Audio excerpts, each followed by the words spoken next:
Hello everyone, कैसे हैं आप सभी। आई होप आप सभी अच्छे होंगे। मैं ज्योति आप सभी का स्वागत करती हूं आपके अपने यूट्यूब चैनल जनवानी क्लासेस में, जहां पर हम पढ़ते हैं ग्रेजुएशन के लिए मैथमेटिक्स। आज की क्लास है हमारी बीएससी 6 सेमेस्टर मैथ्स की क्लास, जिसमें हमारी बुक चल रही है कॉम्प्लेक्स एनालिसिस एंड इसमें हम चैप्टर पढ़ रहे हैं कॉम्प्लेक्स इंटीग्रेशन। तो लास्ट टाइम पे हमने इसमें थ्योरम कंप्लीट की थी, मोरेरास थ्योरम।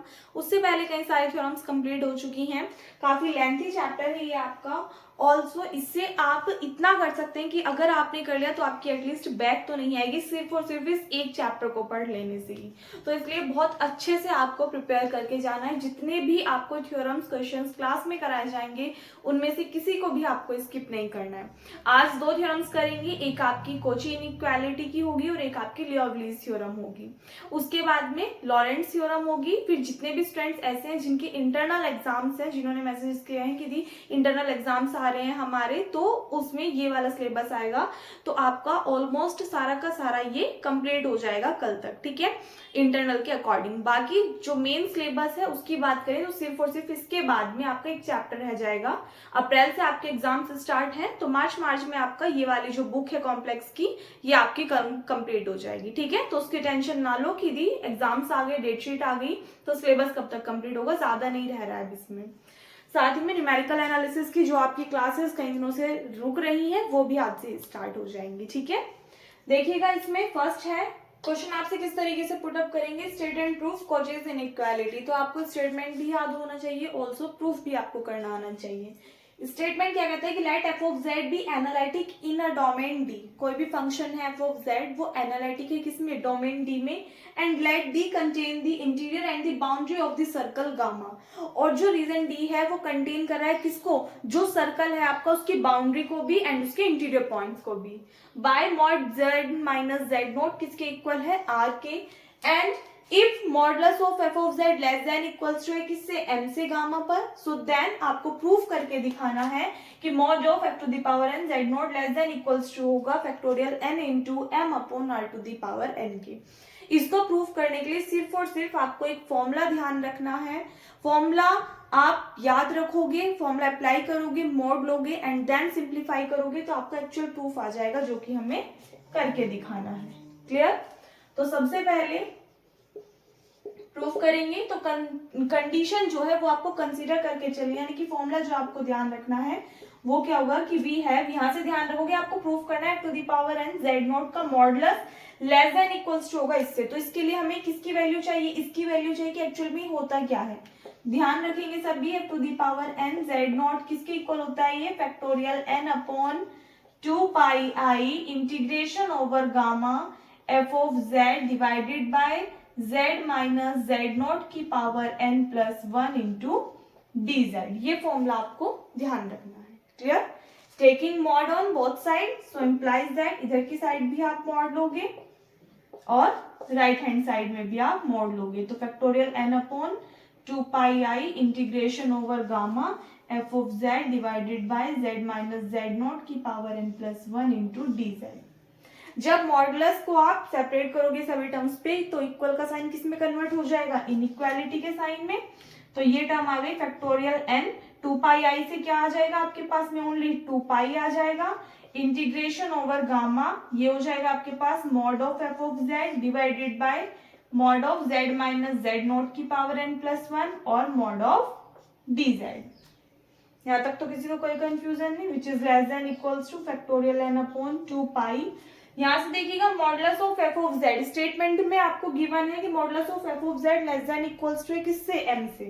तो इसके प्लेस पे हम क्या पुट कर सकते हैं, M. Modulus of Z minus Z not किसके इक्वल था हमारा, आर के इक्वल था। तो इसके प्लेस पे हम क्या पुट कर सकते हैं, आर पुट कर सकते हैं। तो R to the power N plus 1 क्या बचा, integration over gamma mod of D Z, जो कि किसको रिप्रेजेंट करा, सर्कमफ्रेंस को। और गामा क्या है, सर्कल। सर्कल की सर्कमफ्रेंस क्या होती है आपके पास में, 2 पाई आर। तो दैट मीन्स इसकी वैल्यू क्या आ जाएगी आपके पास, 2 पाई आर। यहां से ऊपर कर दूं एक बार,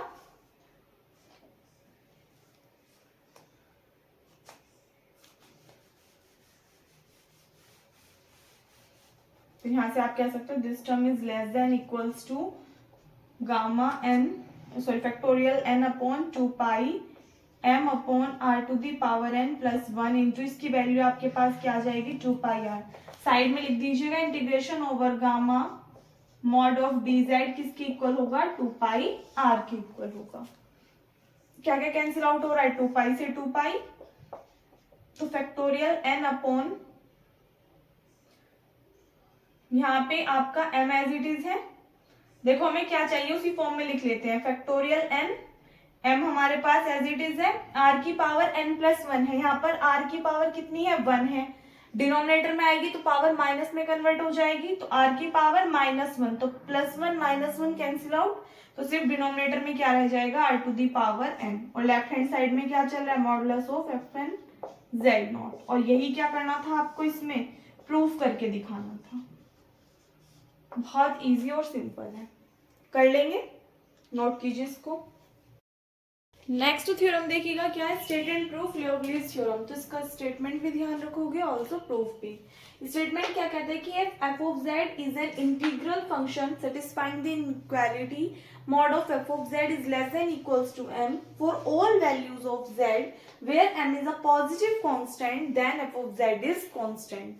दैट मीन्स कि यदि एफ ऑफ जेड क्या है, कोई भी एक इंटीग्रल फंक्शन है जो कि किसी इनइक्वालिटी को सेटिस्फाई कर रहा है कि mod of F of Z जो है वो लेस देन इक्वल्स टू होगा किससे, एम से, किसके लिए, जेड की सभी वैल्यूज के लिए, और एम क्या है यहाँ पर, पॉजिटिव कांस्टेंट, तो उस कंडीशन में एफ ऑफ जेड जो है वो भी कैसा होगा, कांस्टेंट होगा। तो एफ ऑफ जेड को कांस्टेंट मतलब शो करने के लिए हमें क्या करना होगा, कोई भी दो पॉइंट कंसीडर करने पड़ेंगे, और यदि हम उन दोनों पॉइंट को इक्वल दिखा दें तो आप क्या कह सकते हो कि वैल्यू क्या ऐसी है, कांस्टेंट है। तो सपोज z की जगह हम क्या मान सकते हैं, z1 मान लीजिए, और एक z2 किस प्लेन में मानेंगे, z प्लेन में कंसीडर करेंगे। क्या कंसीडर करोगे आप, let z1 and z2 be any two points in the z plane. हमने माना z1 और z2 क्या है, कोई भी दो पॉइंट है किसमें, z प्लेन में। अब इनमें से किसी एक पॉइंट यानी z1 को कंसीडर करके इसको एज अ सेंटर ट्रीट कर लीजिए, r रेडियस ले लीजिए, और इस प्लेन में क्या ले लोगे आप, एक सर्कल कंसीडर कर लोगे। तो हमने क्या माना, z1 z2 कोई भी दो पॉइंट्स हैं in the z plane with the centre with, या फिर आप कह सकते हो with the point z1 at center and radius r, we draw a circle gamma whose equation is क्या आएगी आपके पास में, सर्कल की इक्वेशन निकल करके, अगर हमने z1 को सेंटर माना है और r को रेडियस माना है तो इक्वेशन क्या आ जाएगी, mod of z minus z1 is equals to r। क्या कहा है हमने कि हमने कोई भी एक सर्कल कंसीडर किया है जिसको हमने नाम दे दिया गामा, इसका हमने सेंटर रखा है z1 और रेडियस हमने क्या ली है, r, हमने रेडियस कंसीडर किया। यहाँ पर इस r को हम इतना लार्ज लेंगे कि z2 जो हमारे पास में सेकेंड पॉइंट है वो भी कहाँ आए, इसके अंदर ही कहीं ना कहीं पे लाई कर जाए। तो हम क्या लेंगे कि now we take r sufficiently large so that z2 lies inside gamma such that यदि हम मोड निकालें z2 माइनस z1 का तो लेस देन होना चाहिए किससे, r/2 से। और ये जो दोनों इक्वेशन है इनको आप याद रखोगे, इसको इक्वेशन फर्स्ट, इसको equation second. Now Cauchy integral formula आप सभी को पता है, उसी के थ्रू हम मेनली सभी थ्योरम्स प्रूव करते आ रहे हैं, तो उसी का यूज करेंगे। By Cauchy integral formula we have, क्या कंडीशन थी आपके पास में, अगर हम डायरेक्टली फॉर्मूले की बात करें तो एफ ऑफ जेड नॉट किसके इक्वल था, 1/2 pi I integration over gamma F of Z divided by Z minus Z nought into D Z, ये था। बट हमने पॉइंट क्या कंसीडर किए, Z1 और Z2, तो ये फॉर्मूला किसके लिए अप्लाई होगा, एक Z1 के लिए और एक बार Z2 के लिए। तो जब यहाँ पर आप Z1 लोगे तो यहाँ पर क्या आएगा, Z1 आएगा, ये आ गई इक्वेशन थर्ड। एक बार Z2 के लिए निकालोगे, जो आपके पास नेक्स्ट इक्वेशन आएगी उसमें से इसको माइनस कर दोगे, देन सॉल्व करोगे, तो आपको एट द एंड क्या मिलेगा कि फंक्शन जो है वो कांस्टेंट है। प्रूफ करेंगे, पहले यहां तक नोट कर लीजिए आप। अभी नीचे स्पेस है तो यहीं पे लिख दे रही हूं मैं, एंड एफ ऑफ Z2 की वैल्यू आपके पास क्या आ जाएगी, 1/2 pi I integration over gamma F of Z divided by Z minus Z2 into D Z. This is equation number 4। Now दोनों को सब्ट्रैक्ट कर दीजिए, ऊपर की तरफ कर दूं,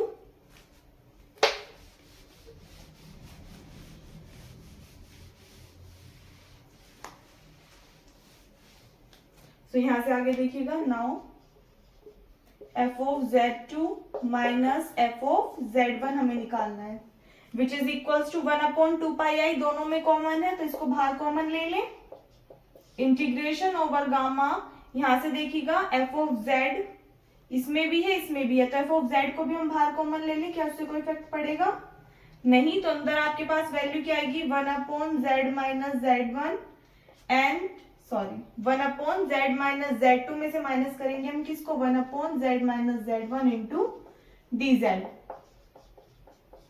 सॉल्व कर लीजिए, integration over gamma Z minus Z1 minus Z plus Z2 divided by Z minus Z2 into Z minus Z1 into D Z. Z से Z cancel out, Z/2 pi I integration over gamma, इसको आप लिख सकते हो Z2 minus Z1 divided by Z minus Z1 into Z minus Z2 into D Z की form में। ठीक है, कहीं पर भी कैलकुलेशन में कोई भी प्रॉब्लम हो तो बता दीजिएगा। ये याद रखोगे, mod of Z2 minus Z1 less than है किससे, R/2 से, और इससे पहले जो था हमारा mod of Z minus Z1 is equals to R। Clear. अब यहां से क्या कर लीजिए, Z2 माइनस Z1 को हम बाहर कॉमन ले सकते हैं, या फिर चलो अंदर ही ले रहने दो, इसको अंदर लेके जाओ, 1/2 pi I integration over gamma Z2 minus Z1 into F of Z divided by Z minus Z1 Z minus Z2 into D Z. ये आ गई आपके पास में कौन सी, equation number 5। Clear. So now अब हमारे पास में क्या क्या वैल्यूज है ये बताना जरा। हमने स्टार्टिंग में पढ़ा mod of Z minus Z1 is equals to R है इक्वेशन फर्स्ट से, तो Z माइनस Z1 तो है, Z माइनस Z2 तो हमारे पास नहीं है, उसकी वैल्यू भी तो निकालनी पड़ेगी।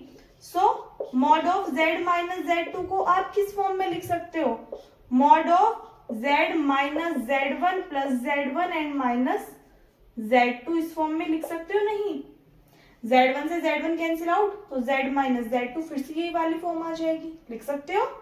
यदि ये मोड कंप्लीट पे है, इसको ब्रेक करोगे तो इक्वल्स टू का साइन किस में कन्वर्ट हो जाएगा, इनइक्वालिटी के साइन में, यानी कि दिस टर्म इज, या फिर एक काम कर दीजिए, पहले इसको थोड़ा सिंप्लीफाई कीजिए, इसको आप लिख सकते हो Z माइनस Z1, इसमें से माइनस साइन बाहर कॉमन लीजिए तो ये हो जाएगा आपका Z2 माइनस Z1, इस फॉर्म में लिख लीजिए इसको, क्योंकि हमें किसकी वैल्यू चाहिए, Z2 माइनस Z1 की वैल्यू हमें पता है, चाहिए नहीं, हमें किसकी वैल्यू पता है, Z2 माइनस Z1 की, तो जो वैल्यू पता है उसी को ही तो पुट करेंगे, तो इसलिए हमने इसको इस फॉर्म में कन्वर्ट कर लिया।